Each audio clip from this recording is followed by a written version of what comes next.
I am Dr. Sunil Kumar, Professor of Medicine, Srinivasa Hospital, Mukka, Mangalore, and also a consultant physician at Dr. Sunil's Mediclinic and Daycare Center, Surathkal, Mangalore. Today, we will discuss about the topic hypertension. First, we will know what is hypertension. Hypertension means high blood pressure. Normally, we say normal person will have BP of 120/80. If it is BP is more than 120 or 120 to 130 or diastolic up to 80 to 90, we call it as a pre-hypertension or borderline hypertension. If the BP is above 140/90, 140 systolic and diastolic above 90, we call it as hypertension. Persistent elevation, BP should be at least 2 or 3 readings if you take. If it is more than BP is 140/90, we label the patient is having hypertension. So, why these hypertension awareness programs are needed? Why you are conducting such awareness programs? Because hypertension is a silent killer. Most of the patients with hypertension will not have any symptoms. They straight away present with complications of hypertension. They may present with cardiac problems like heart failure, heart attack, brain problems like stroke. They can present with kidney problem like chronic kidney disease. They can present with peripheral vascular disease. They present with gangrene. So, they straight away present with complications of hypertension. That's why it is called as a silent killer. So, recognize hypertension. To detect hypertension early, we need awareness program like this.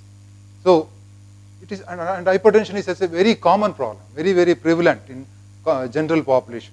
If you take adult population above 40 years of age, almost 20 to 30% of the patient will have hypertension. So, if you detect hypertension early, we will can prevent the complications of hypertension. And there are wonderful drugs are available to treat hypertension. If you, for example, if you reduce the BP reduce the BP early, then chances of developing stroke will reduce by almost 30%. Chances of developing ischemic heart disease will reduce by 25%. Peripheral vascular disease will reduce by 20%. And heart failure will reduce by almost 50%. That's why if you detect hypertension early, we can prevent all these complications of hypertension. Now, what are the causes of hypertension? This is the important one. Why hypertension? Why we can prevent hypertension? For that, you should know what are the causes. Hypertension be classified as a primary hypertension or secondary hypertension. What is primary hypertension? Primary means this is without any secondary cause, without any medical condition, patient may be having hypertension. That is genetically predisposed individual with environmental factors, they will develop hypertension. That is genetically, what do you mean by genetically predisposition? Genetically predisposition means if your parents, your grandparents, your really close relatives have hypertension, your chances of developing hypertension, you are genetically predisposed and your chances of developing hypertension is very high. So, that does not mean that if your parents are high, then you are definitely develop hypertension. If you avoid the environmental factors, then you can even prevent the hypertension. But when compared to other people, if you are genetically predisposed, you are more prone to develop hypertension. What are the environmental factors which can cause hypertension? Environmental factors like obesity. Obesity, if you are overweight or obese, more chance of developing hypertension. Dyslipidemia, cholesterol is high, chances of developing hypertension is high. Type 2 diabetes, patient with diabetes will have more chances of developing hypertension. Smoking, smokers will have all the complications and hypertension, and smokers with hypertension are more prone to develop complications of hypertension. Alcohol intake, patient with the more intake of alcohol, taking more than 3 drinks per day and frequent drinking, then chances of developing hypertension and also the complications of hypertension are very high. Sedentary lifestyle, those who are going to office and they don't do regular exercise, they're then prone to develop all the lifestyle disorders like hypertension, diabetes and obesity. So, these are the primary risk factors for hypertension. There are so many other risks, but these are the important risk factors for hypertension.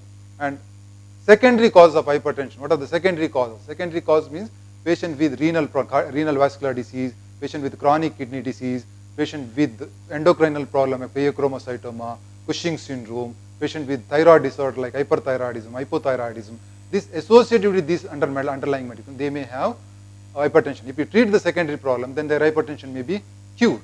Okay, so what are the clinical features? And now we'll come to the clinical features and complications of hypertension. As I already mentioned, clinical features of hypertension, most of the patients with hypertension are asymptomatic. That's why it is named as silent killer of the silent killer. Asymptomatic. Most of them are asymptomatic. They can be detected when they comes for other medical problems. They comes for doctor for then fever, cough, then we check the blood pressure will be high. When they come for health checkup camps, then if you detect their hypertension. Sometimes when some of the hypertension, they straight away present with the complications of hypertension, like cardiac problem, stroke, or renal kidney problem. They straight away present with complication. That time you will detect the patient may be having hypertension. So most of the patient will be asymptomatic, or they may be having non-specific headache like occipital headache. They may be having frontal headache. They are not characteristic hypertension headache for hypertension is not there, but they may present with some of the patient may be headache. Okay. Most of the people believe that they have headache, giddiness is that they have hypertension.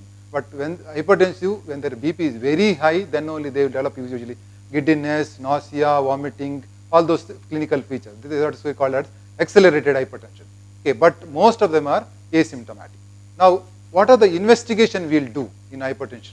Commonly in hypertension patient, we will do investigations like to find out whether any risk factors are there, whether any risk factors like dyslipidemia, obesity. For that you will do EVA investigation to find out the secondary causes of hypertension and find out the complications of hypertension. So routinely when the patient detected first time, you will ask for lipid profile, renal profile like urea creatine, urine analysis, and ultrasound abdomen, ECG to find out all the whether any secondary causes or complications of hypertension. Now coming to the important aspect of hypertension management is treatment. Treatment is what are the treatment approaches are that. Hypertension is a lifestyle disorder. We can go with lifestyle prevention. What is lifestyle prevention? Diet and exercise. First step. Then if you not controlled with diet and exercise, then you have to go for drugs. So what are the diet you follow in hypertension? Diet commonly followed is DASH diet. Diet against a dietary approach to stop hypertension. The commonly advised diet are diet rich in fruits and vegetables, low in saturated fat. So diet rich in vegetables. Vegetables are good for reduction of weight, reduction of cholesterol, and reduction of hypertension also. It is a good source of potassium also. And fruits are your advised in hypertensive patient because fruits are rich in potassium. Potassium is needed for hypertensive patients. So fruits are good source for that. And next is salt. Salt is reduced salt intake. You say hypertension patient to reduce. Normal person usually diet will contain more than 6 grams of salt. If you in hypertensive patient, we will advise reduce the salt content by less than 5 grams. If you take a sodium chloride, you have to reduce it to 2 grams. So in practical terms, if you say if you reduce the salt intake, to reduce the salt, we say that you add the salt only for taste purpose. Added salt you have to avoid, like added salt food like pickles, papads, the foods contain which are more in salt, we should avoid. Then exercise and avoid smoking, avoid alcohol, avoid high fatty diet, bakery items, fast food, beverages. These should always avoid. These are always better for all the lifestyle diseases, not only hypertension. It will prevent obesity, it can prevent diabetes, all the lifestyle disorder will prevent. Then exercise. Exercise is a magic pill for most of the lifestyle disorders like obesity, hypertension, diabetes.